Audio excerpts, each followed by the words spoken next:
നമസ്കാരം. Raf talk പോഡ്കാസ്റ്റിലേക്ക് എവർക്കും സ്വാഗതം. നമ്മുടെ ഓപ്പൺ ടോക്ക് വീഡിയോ സീരീസിൻ്റെ 3ാമത്തെ എപ്പിസോഡിലേക്കാണ് കടക്കുന്നത്. ഓപ്പൺ ടോക്ക് വീഡിയോ സീരീസിൽ നമ്മൾ വാർത്തകൾക്കപ്പുറം നിരീക്ഷണങ്ങളും മറ്റു ചില കാര്യങ്ങളും ഒക്കെ ചേർത്തുകൊണ്ട് ഡിസ്കസ് ചെയ്യുന്ന ഒന്നാണ്, നിങ്ങൾക്കറിയാമത്. അപ്പോൾ ഇന്ന് നമ്മൾ ഡിസ്കസ് ചെയ്യുന്നത് ബ്രസീലിൽ കാർലോ ആഞ്ചലോട്ടി യുഗം ആരംഭിക്കുന്നു. ഇന്നലെ അദ്ദേഹം ബ്രസീൽ ടീമിനെ പ്രഖ്യാപിച്ചു. ബ്രസീലിൻ്റെ കോച്ചായിട്ടുള്ള ആദ്യ കോളപ്പായിരുന്നു അത്. ആ കോളപ്പ് കണ്ടപ്പോൾ നമുക്ക് കൃത്യമായിട്ട് മനസ്സിലാക്കാവുന്ന ചില കാര്യങ്ങൾ അതിലുണ്ട്. ആഞ്ചലോട്ടി ഒരു പ്രത്യേക രീതി ആ കോളപ്പിൽ അനുവർത്തിച്ചിട്ടുണ്ട്. അതുപോലെ ഈ ഒരു സ്ക്വാഡ് അത് ആരാധകർ ആഗ്രഹിച്ചതാണോ, ഇത് മതിയായിരുന്നോ, അല്ല മറ്റുമല്ല മാറ്റങ്ങൾക്കും ആരാധകർക്ക് താല്പര്യമുണ്ടായിരുന്നുവോ, എന്തുകൊണ്ട് ആഞ്ചലോട്ടി ഇങ്ങനെ ഒരു തീരുമാനമെടുക്കുന്നു, നെയ്മർ എന്തുകൊണ്ട് പുറത്തിരുത്തി എന്നുള്ളതിന് അദ്ദേഹം വിശദീകരണം നൽകി. പക്ഷേ അത് ഒരു പുതിയ കാൽവെപ്പല്ലേ? ഇങ്ങനെയൊക്കെയുള്ള കുറേ ചോദ്യങ്ങളുണ്ട്. നമുക്ക് ഓരോന്നായിട്ട് പരിശോധിക്കുന്നതിന് മുമ്പ് അദ്ദേഹം പ്രഖ്യാപിച്ചിരിക്കുന്ന ബ്രസീൽ സ്ക്വാഡെന്ന് നോക്കാം. ഗോൾ കീപ്പർമാരായിട്ട് സ്ക്വാഡിലുള്ളത് ലിവർപൂളിൻ്റെ ആലിസണും അൽ നസറിൻ്റെ ബെൻഡോയും കൊറിന്ത്യൻസിൻ്റെ ഹ്യൂഗോ സൗസയുമാണ്. ഡിഫൻഡർമാരായിട്ടുള്ളത് ഫ്ലമിംഗോയുടെ അലക്സാൻഡ്രോ, ലില്ലിയുടെ Alexsandro Ribeiro, PSG Beraldo, Inter മിലാൻ്റെ കാർലോസ് അഗസ്റ്റോ, ഫ്ലമിംഗോയുടെ ഡാനിലോ, ഫ്ലമിംഗോയുടെ ലിയോ ഓർട്ടീസ്, PSG മാർക്കിഞ്ഞോസ്, മൊണാക്കോയുടെ വാൻഡേഴ്സൺ, ഫ്ലമിംഗോയുടെ വെസ്ലി. മധ്യനിരയിലേക്കുള്ളത് ഫുള്ളാമിൻ്റെ ആൻഡ്രിയസ് പെരീര, സ്ട്രാസ്ബർഗിൻ്റെ ആൻഡ്രി സാൻഡോസ്, ന്യൂകാസിലിൻ്റെ ബ്രൂണോ ഗുയ്മറസ്, മാഞ്ചസ്റ്റർ യുണൈറ്റഡിൻ്റെ കാസമിറോ, അറ്റ്ലാന്റയുടെ എഡേഴ്സൺ, ഫ്ലമിംഗോയുടെ ഗേഴ്സൺ. മുന്നേറ്റത്തിൽ റയൽ ബെറ്റീസിൻ്റെ ആൻ്റണി, പാൽമിറാസിൻ്റെ എസ്റ്റവായോ, ആഴ്സണലിൻ്റെ ഗബ്രിയൽ മാർട്ടിനെല്ലി, വോൾവർഹാംപ്റ്റൻ്റെ മാത്യൂസ് കുഞ്ഞ, FC ബാഴ്സലോണയുടെ റാഫീഞ്ഞ, ടോട്ടനാമിൻ്റെ റിച്ചാലീസൺ, റയൽ മാഡ്രിഡിൻ്റെ വിനി ജൂനിയർ. ഇതാണ് സ്ക്വാഡ്. ഈ സ്ക്വാഡിന് നിങ്ങൾ 10 എത്ര മാർക്ക് കൊടുക്കും? ഒറ്റ നോട്ടത്തിൽ എനിക്ക് തോന്നിയത് 10 8 മാർക്ക് കൊടുക്കാമെന്നാണ്. ശരിയാണ്, ഇപ്പം ആൻഡ്രേ കൂടി ഉണ്ടായിരുന്നെങ്കിൽ എന്ന് തോന്നുന്നവരൊക്കെ ഉണ്ടായിരിക്കും ആ ഒരു മധ്യനിരയിലേക്ക്. പക്ഷേ മുന്നേറ്റ നിരയുടെ കാര്യം നോക്കുമ്പോൾ റിച്ചാലീസനെ ഞാൻ ഉൾപ്പെടുത്തിയിട്ടില്ല. എന്തുകൊണ്ട് ഉൾപ്പെടുത്തി എന്നുള്ളതിൻ്റെ ഉത്തരം വേറെയുണ്ട്. ഏതായാലും പെഡ്രോ കായോ ഹോർഗെ, മാർക്കോസ് ലിയനാർഡോ ഇങ്ങനെയുള്ളവരൊക്കെ റിച്ചാലീസനേക്കാൾ കൂടുതൽ അവിടെ കോളപ്പ് അർഹിച്ചിരുന്നില്ലേ എന്ന ചോദ്യമുണ്ട്. പക്ഷേ ആഞ്ചലോട്ടി അത് ചില പ്രത്യേക ഉദ്ദേശത്തിൽ തന്നെ ചെയ്തതാണ്. എന്നാൽ ഡാനിലോ, അലക്സാൻഡ്രോ ഇവരാണ് ഒറ്റ നോട്ടത്തിലൊരു നെഗറ്റീവ് കോളപ്പ് എന്ന് തോന്നിയേക്കാവുന്നത്. അതിനും ചില റീസൺസ് ആഞ്ചലോട്ടിക്കുണ്ട് എന്നതാണ് യാഥാർത്ഥ്യം. അപ്പോൾ നമ്മൾ ഓരോന്നായിട്ട് എടുത്താൽ, ഒന്ന്, ആഞ്ചലോട്ടി ഈ കോളപ്പിൽ അനുവർത്തിച്ചിരിക്കുന്ന ഒരു കാര്യം, ബ്രസീലിയൻ ഫുട്ബോളിലെ ഒരു അൺസർട്ടനിറ്റിയുടെ സമയമാണിത്. ഈ സമയത്ത് കൂടുതൽ അൺസർട്ടനായിട്ടുള്ള മേഖലയിലേക്ക് കാലെടുത്ത് വെച്ച് നിലയില്ലാ കയത്തിലേക്ക് വീഴുന്നതിന് പകരം പാസ്റ്റിൽ നിന്ന് ഫ്യൂച്ചർ ക്രിയേറ്റ് ചെയ്യാനാണ് ആഞ്ചലോട്ടി ഇവിടെ ഉദ്ദേശിച്ചത്. അതിൻ്റെ ഭാഗമായിട്ടാണ് അദ്ദേഹത്തിന് നല്ല പരിചയമുള്ള റിച്ചാലിസിനെ കൊണ്ടുവന്നത്, കാസമിറോയെ കൊണ്ടുവന്നത്. ഒക്കെ അതിൻ്റെ തെളിവാണ്. അപ്പോൾ നമുക്കറിയാമല്ലോ, ഈ അൺസർട്ടനിറ്റിയുടെ പീരീഡ് എന്ന് പറഞ്ഞാൽ കഴിഞ്ഞ വേൾഡ് കപ്പിന് ശേഷം കോച്ചുമാരെ എത്ര മാറ്റി പരീക്ഷിച്ചു ബ്രസീൽ. പുതിയ താരങ്ങളൊക്കെ കൊണ്ടുവന്നു, എന്നിട്ട് റിസൾട്ട് കൂടുതൽ വേഴ്സ് ആവുകയാണ് ചെയ്തത്. അപ്പോൾ ഒരു വേഴ്സ്റ്റ് അവസ്ഥയിലേക്ക് പോകുന്നതിന് മുമ്പ് പഴയതിൽ ഉറച്ചു നിന്നുകൊണ്ട് പുതുമയിലേക്ക് പോവുക ആഞ്ചലോട്ടിയുടെ ഒരു സേഫ് പ്ലേ ആണത്. ഒരർത്ഥത്തിൽ അത് തന്നെയാണ് ഇപ്പോൾ ഈ ഒരു മാറ്റത്തിൻ്റെ സമയത്ത് ബ്രസീൽ ചെയ്യേണ്ടതും. അതിന് ചില നെഗറ്റീവുകളുണ്ട് എന്ന് പറഞ്ഞാൽ പോലും കാര്യങ്ങൾ തനിക്ക് അനുകൂലമാക്കി ബിൽഡ് ചെയ്തെടുക്കണമെങ്കിൽ ആഞ്ചലോട്ടിക്ക് അത് ചെയ്തേ പറ്റൂ. അദ്ദേഹത്തിന് പരിചിതരായിട്ടുള്ള താരങ്ങൾ അദ്ദേഹം ടീമിലേക്ക് എടുത്തു. റിച്ചാലിസണും കാസമിറോയും വിനി ജൂനിയറും ഒക്കെ വലിയ പ്രാധാന്യം ഈ ഒരു കളിയിൽ വഹിക്കും. ഇപ്പോൾ റോഡ്രിഗോ എക്സോസ്റ്റഡ് ആയതുകൊണ്ടാണ് ടീമിലേക്ക് വരാതിരിക്കുന്നത്, ടീമിലേക്ക് അദ്ദേഹത്തെ വിളിക്കാതിരുന്നത്. അതുപോലെ തന്നെ എത്ര മിലിറ്റാവോ പരിക്ക് കാരണം സ്ക്വാഡിലില്ല. ഇതൊക്കെ ശരിയാണ്. എന്നാലും തനിക്ക് കൂടുതൽ ഫെമിലിയർ ആയവരെ അദ്ദേഹം ഉൾപ്പെടുത്താൻ ശ്രമിച്ചിട്ടുണ്ട് എന്നുള്ളത് സുവ്യക്തമാണ്. സോ സ്ട്രാറ്റജി അവിടെ സെറ്റാണ്. പഴമയിൽ നിന്ന് പുതിയതിലേക്ക് കാലെടുത്ത് വെക്കുക, പാസ്റ്റിൽ നിന്ന് ഫ്യൂച്ചർ ബിൽഡ് ചെയ്തെടുക്കുക. അതാണ് ആഞ്ചലോട്ടി ഇവിടെ ഉദ്ദേശിക്കുന്നത്. ഇനി നമുക്ക് മറ്റു ചില കാര്യങ്ങൾ നോക്കണം. നെയ്മറെ വിളിച്ചില്ല, അത് ശരിയായ തീരുമാനമായിരുന്നുവോ? നെയ്മർ ഉണ്ടായിരുന്നെങ്കിൽ അതൊരു വലിയ ആവേശം കൊടുക്കുമായിരുന്നില്ലേ? ഇങ്ങനെയുള്ള ചോദ്യങ്ങളൊക്കെ പലർക്കും വരുന്നുണ്ടാവും. പക്ഷേ ഇത് കൃത്യമായിട്ടുള്ളൊരു സന്ദേശമാണ് നെയ്മർ ജൂനിയർക്ക് ഇതിലൂടെ കാർലോ ആഞ്ചലോട്ടി കൊടുക്കുന്നത്. അങ്ങനെ ഇങ്ങനെയൊന്നും സ്ക്വാഡിലേക്ക് മടങ്ങിയെത്താൻ പറ്റില്ല. പൂർണ്ണ ഫിറ്റ് ആവണം, വീണ്ടും മികവ് കാണിക്കണം, എങ്കിലൊക്കെ തന്നെ ഇനി ദേശീയ ടീമിലേക്കുള്ള സ്ഥാനമുള്ളൂ. ഇപ്പോൾ നമുക്കറിയാമല്ലോ, കഴിഞ്ഞ മാർച്ചിലെ കോളപ്പിൽ ഡൊറിവാൾ ജൂനിയർ നെയ്മർ ഉൾപ്പെടുത്തിയതായിരുന്നു. പരിക്കിൽ നിന്ന് മുക്തനായി തിരികെ എത്തിയിട്ടേ ഉണ്ടായിരുന്നുള്ളൂ നെയ്മർ. അപ്പോൾ എന്തായി ഫലം? ആ മത്സരത്തിന് തൊട്ട് മുമ്പ് വീണ്ടും പരിക്ക് പറ്റി അദ്ദേഹം പുറത്തായി. ഇപ്പോൾ അദ്ദേഹം ആ പരിക്കിൽ നിന്ന് മുക്തനായിട്ട് ഇപ്പോഴേ വരുന്നുള്ളൂ.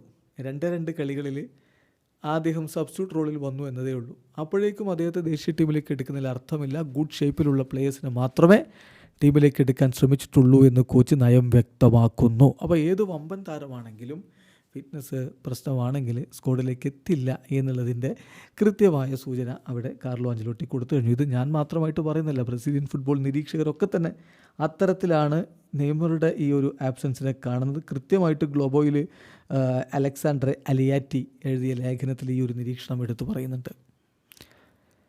ഒരർത്ഥത്തിൽ നെയ്മർക്ക് അതൊരു മുന്നറിയിപ്പാണ്. അദ്ദേഹം കൂടുതൽ ആവേശത്തോടു കൂടി തിരികെ വരും എന്ന് തന്നെ പ്രതീക്ഷിക്കാം. ഇനി നോക്കുക, ഇപ്പോൾ ആലിസൺ ഗോൾ കീപ്പറായിട്ട് ആരൊക്കെയാണ്? Alisson, Bento, Hugo Souza. എഡേഴ്സനോട് പോയി. എഡേഴ്സന് സ്പോർട്സ് ഹെർണിയ പോലുള്ളൊരു അസുഖമാണ്. അപ്പോൾ അതിൻ്റെ ഒരു ട്രീറ്റ്മെൻറ്റിന് സമയം കൊടുത്തിട്ടുണ്ട് എന്നാണ് പുറത്തേക്ക് വരുന്ന റിപ്പോർട്ടുകൾ. സോ ഫിബാൽജിയൊക്കെയുള്ള ആ ഒരു ട്രീറ്റ്മെൻറ്റൊക്കെ കഴിഞ്ഞിട്ട് അദ്ദേഹം ഭാവിയിൽ തിരികെ എത്തും. ആലിസൺ ഓക്കെ, ബ്രസീലിന് ഏറ്റവും വിശ്വസിച്ച് ഗോൾ വല ഏൽപ്പിക്കാവുന്ന ഗോളിയാണ് ആലിസൺ.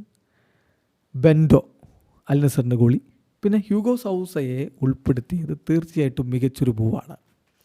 ഒരുപക്ഷെ ലോക ഫുട്ബോളിൽ ഇന്നുള്ളവരിൽ വെച്ച് ഏറ്റവും മികച്ച പെനാൽറ്റി സേവർമാരിൽ ഒരാളാണ് കൊറിന്ത്യൻസിൻ്റെ ഹ്യൂഗോ സൗസ. അപ്പോൾ അദ്ദേഹത്തെ സ്ക്വാഡിലേക്ക് എടുത്തിയത് കൃത്യമായ ലക്ഷ്യത്തോടു കൂടി തന്നെയാണ്.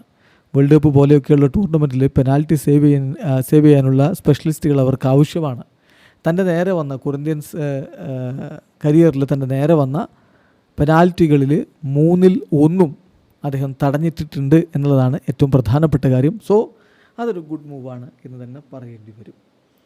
അതേ ഇവിടെ നമ്മൾ നോക്കുമ്പോൾ കാര്യം വളരെ വ്യക്തമാണ്. ബ്രസീലിൻ്റെ കഴിഞ്ഞ കോളപ്പിലൊക്കെ ഉണ്ടായിരുന്ന പ്രശ്നം അതിവിടെയും അതുപോലെ തന്നെ പ്രകടമാണ്. അതായത് വിങ് ബാക്കുമാരായിട്ട് ആരെ അദ്ദേഹം ഉപയോഗപ്പെടുത്താൻ പോകുന്നു എന്നുള്ളൊരു ചോദ്യമാണ് ഇപ്പോൾ ആരാധകരുടെ മനസ്സിലുള്ളത്. തീർച്ചയായിട്ടും അതിലിപ്പം ലെഫ്റ്റ് വിങ് ബാക്കിൽ കാർലോസ് അഗസ്റ്റോ, അലക്സാൻഡ്രോ, ഇതാണ് അദ്ദേഹത്തിന് മുന്നിലുള്ള ഓപ്ഷൻ. അത് അങ്ങനെ തന്നെ അദ്ദേഹം ഉപയോഗപ്പെടുത്തിയേക്കും. റൈറ്റ് വിങ് ബാക്കിൽ വാൻഡേഴ്സനും വെസ്ലിയും. അപ്പോൾ അങ്ങനെയുള്ളൊരു തീരുമാനത്തിലേക്കാണ് അദ്ദേഹം പോകുന്നത്. അതല്ലാതെ മറ്റു വലിയ ഓപ്ഷൻസ് അവിടെ അവൈലബിൾ അല്ല എന്നുള്ളതും ഒരു യാഥാർത്ഥ്യമാണ്. അതുപോലെ തന്നെ ദേശീയ ടീമിൻ്റെ സെൻറ്റർ ബാക്കുമാരുടെ റോള് ഒരു വിഷയമാണ്. അപ്പം എദർ മിലിറ്റാവോക്ക് പരിക്കാണ്. അല്ലെങ്കിൽ എദർ മിലിറ്റാവോയെ സ്വാഭാവികമായിട്ടും കോച്ച് ടീമിലേക്ക് കൊണ്ടുവരും. അദ്ദേഹത്തിന് ഏറെ പരിചിതനായിട്ടുള്ള കളിക്കാരനുമാണല്ലോ. സോ എദർ മിലിറ്റാവോ ഇല്ല. മാർക്കിഞ്ഞോസ് എന്തായാലും സെൻറ്റർ ബാക്കായിട്ട് സ്റ്റാർട്ട് ചെയ്യും എന്ന കാര്യം ഉറപ്പാണ്. അദ്ദേഹത്തോടൊപ്പം ആര് എന്നുള്ള ചോദ്യം കൂടി അവിടെയുണ്ട്. അലക്സാൻഡ്രോ റിബൈറോയെ പോലുള്ള താരം, ലിയോ ഓർട്ടീസ് ഇങ്ങനെയുള്ള താരം, പിന്നെ ബെറാൾഡോ ഉണ്ട്. അതോടൊപ്പം തന്നെ ഡാനിലോയെ സെൻറ്റർ ബാക്കായിട്ട് വേണമെങ്കിൽ ഉപയോഗപ്പെടുത്താം എന്നുള്ളത് കൂടി അദ്ദേഹം ഉദ്ദേശിക്കുന്നുണ്ടാവും. അപ്പോൾ ഈ തരത്തിലുള്ള ഒരു തീരുമാനത്തിലേക്ക് അദ്ദേഹം പോകും. അപ്പോൾ കാര്യം വളരെ വ്യക്തമാണ്. ഡിഫൻസിൽ തന്നെയാണ് ഇപ്പോഴും ബ്രസീലിന് ചില പ്രശ്നങ്ങൾ അവശേഷിക്കുന്നത്. അത് കോച്ച് കാര്യങ്ങൾ മാറ്റം വരുത്തി പതിയെ ശക്തിപ്പെടുത്തി വരും എന്ന് തന്നെ വേണം കരുതാൻ. മധ്യനിരയിലേക്ക് വരുമ്പോൾ തീർച്ചയായിട്ടും അദ്ദേഹം തനിക്ക് പരിചിതനായ കാസമിറോയെ കൊണ്ടുവരുന്നു. കാസമിറോ അവിടെയുണ്ട്. അതോടൊപ്പം തന്നെ ഉപയോഗപ്പെടുത്താവുന്ന താരം ബ്രൂണോ ഗുയിമേറസ് ഉണ്ട്. ഈ രണ്ടുപേരും ഒരുമിച്ച് സ്റ്റാർട്ട് ചെയ്യാനുള്ള സാധ്യതയും കൂടുതലാണ്. പിന്നെ എഡേഴ്സൺ ഉണ്ട്, ഗേഴ്സൺ ഉണ്ട്, ആൻഡ്രി സാൻഡോസ് ഉണ്ട്, ആൻഡ്രിയാസ് പെരീരയുണ്ട്. അപ്പോൾ ഇതായിരിക്കും മധ്യനിരയിൽ അദ്ദേഹം ഉപയോഗപ്പെടുത്താൻ പോകുന്നത്. മോശമല്ലാത്ത ഒരു മിഡ്ഫീൽഡാണ് എന്നുള്ളത് വളരെ വ്യക്തമാണ്. കാസമിറോയുടെ വരവോടുകൂടി, കാസമിറോ ഇപ്പം തൻ്റെ ഫോം വീണ്ടും തിരികെ പിടിച്ചിട്ടുള്ളൊരു സമയമാണ്. അദ്ദേഹത്തിൻ്റെ വരവോടുകൂടി മധ്യനിരക്ക് കൂടുതൽ ഒരു എക്സ്പീരിയൻസും അതുപോലെ തന്നെ ലീഡർഷിപ്പും ഒക്കെ ലഭിക്കും എന്ന് വേണം നമുക്ക് കരുതാൻ. ഇനി റാഫീഞ്ഞയുടെ റോൾ എന്ത് എന്നുള്ളൊരു ചോദ്യമുണ്ട്. റാഫീഞ്ഞയെ തീർച്ചയായിട്ടും അദ്ദേഹം ഒരു നമ്പർ 10 റോളിൽ ഉപയോഗപ്പെടുത്തിയാൽ അത്ഭുതപ്പെടേണ്ടതില്ല. വിങ്ങറായിട്ടാണ് അധികവും നമ്മൾ അദ്ദേഹത്തെ കാണുന്നതെങ്കിലും ഇവിടെ ഇപ്പോൾ വിനി ജൂനിയർ ഇടതുപാർശ്വത്തിലുണ്ടാകുമ്പോൾ വലതുപാർശ്വത്തിൽ ആൻ്റണിയോ അല്ലെങ്കിൽ എസ്റ്റവായോയോ കളിക്കുന്ന ഒരു സ്ഥിതിവിശേഷം ഉണ്ടാകുമ്പോൾ നമ്പർ 10 കുറച്ചുകൂടി ക്രിയേറ്റീവായിട്ടുള്ളൊരു റോള് റാഫിഞ്ഞ വഹിച്ചേക്കും. പ്രത്യേകിച്ച് റോഡ്രിഗോ ഇല്ല, നെയ്മർ ഇല്ല എന്നൊക്കെ നോക്കണം. അതുകൊണ്ട് റാഫിഞ്ഞയെ ആയിരിക്കണം ആ ഒരു റോള് പ്രധാനമായിട്ടും ഏൽപ്പിക്കുക. മുന്നേറ്റങ്ങളിലേക്ക് നോക്കുക. നമ്മൾ ഇരു പാർശ്വങ്ങളിൽ വിനിയുണ്ട്, എസ്റ്റവായോ ഉണ്ട്, വേണമെങ്കിൽ മാർട്ടിനെല്ലി ഉപയോഗപ്പെടുത്താം, ആൻ്റണിയെ ഉപയോഗപ്പെടുത്താം. അപ്പോൾ അങ്ങനെയൊക്കെയുള്ള ഇടതും വലതും പാർശ്വങ്ങളിൽ മോശമല്ലാത്ത കളിക്കാരുണ്ട്. പക്ഷേ കഴിഞ്ഞ കുറേ നാളുകളായിട്ട് ബ്രസീൽ അനുഭവിച്ചു കൊണ്ടിരിക്കുന്നൊരു പ്രശ്നം മികച്ചൊരു നമ്പർ 9 സ്ട്രൈക്കർ ഇല്ല എന്നുള്ളത് തന്നെയാണ്.